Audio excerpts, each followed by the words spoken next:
লিখুন লিখুন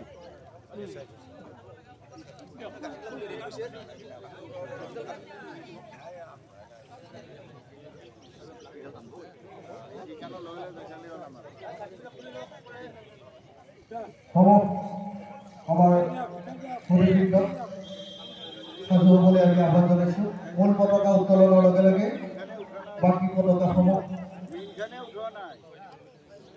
উত্তোলিত হব।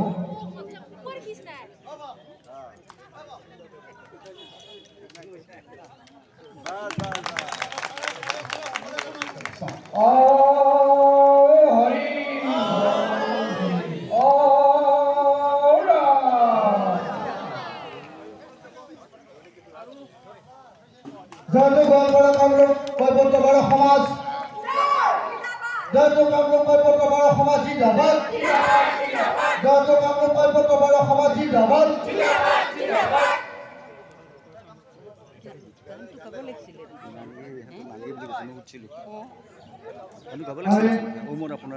উদযাপন কমিটিৰ তৰফৰ পৰা প্ৰতিগৰাকী পতাকা উত্তোলকক একোখনকে ফুলাম গামোচাৰে সম্বৰ্ধনা জনাবলৈ আহ্বান জনাইছো।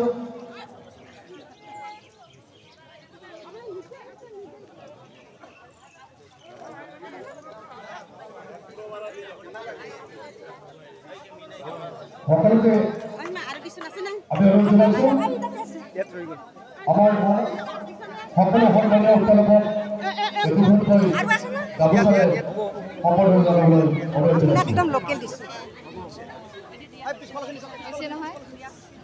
এতে দিছে নেকি আৰু কাম আছে না ইয়াতে দিয়া নাই ঘৰৰ পৰা আনছে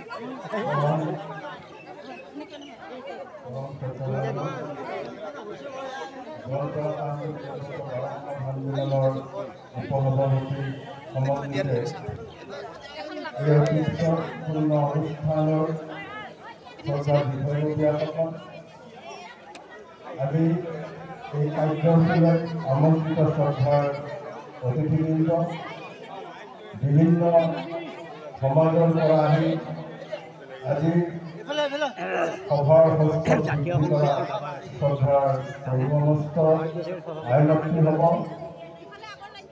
আৰু এই অনুষ্ঠানৰ আয়োজক মণ্ডলী জয়তে আপোনালোক সকলোকৈ আন্তৰিক অভিনন্দন জ্ঞাপন কৰিছোঁ। বৰ দীঘলীয়া নকৰোঁ, আমাৰ বৰ দুখ লাগিছে যে ইতিমধ্যে পৰম আন্তৰিকতাৰে এই সভাত আমাৰ পতাকা উত্তোলন কাৰ্যসূচীত উপস্থিত থকা আমাৰ শ্ৰদ্ধাৰ ব্যক্তি এজন সদায় অসুস্থ হৈ পৰি ভগৱানৰ ওচৰত প্ৰাৰ্থনা জনাইছোঁ তেখেতে যাতে অতি শীঘ্ৰেই আকৌ আৰোগ্য লাভ কৰে।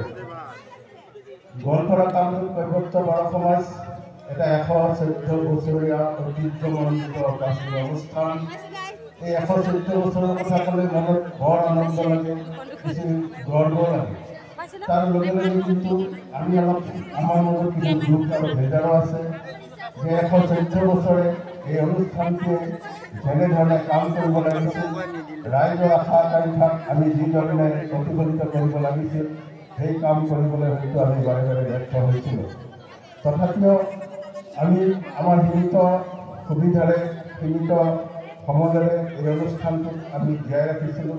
ক'বলৈ গ'লে ইমান ধুমুক ধামককৈ জ্বলি থকা এটা অনুষ্ঠান।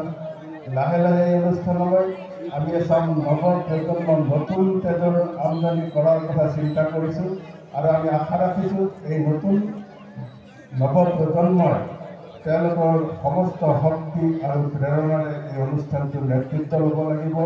এই অনুষ্ঠানটোক আগবঢ়াই নিবলৈ এই পতাকাৰ তলতে মই তেওঁলোকক বিনম্ৰভাৱে আহ্বান জনালোঁ।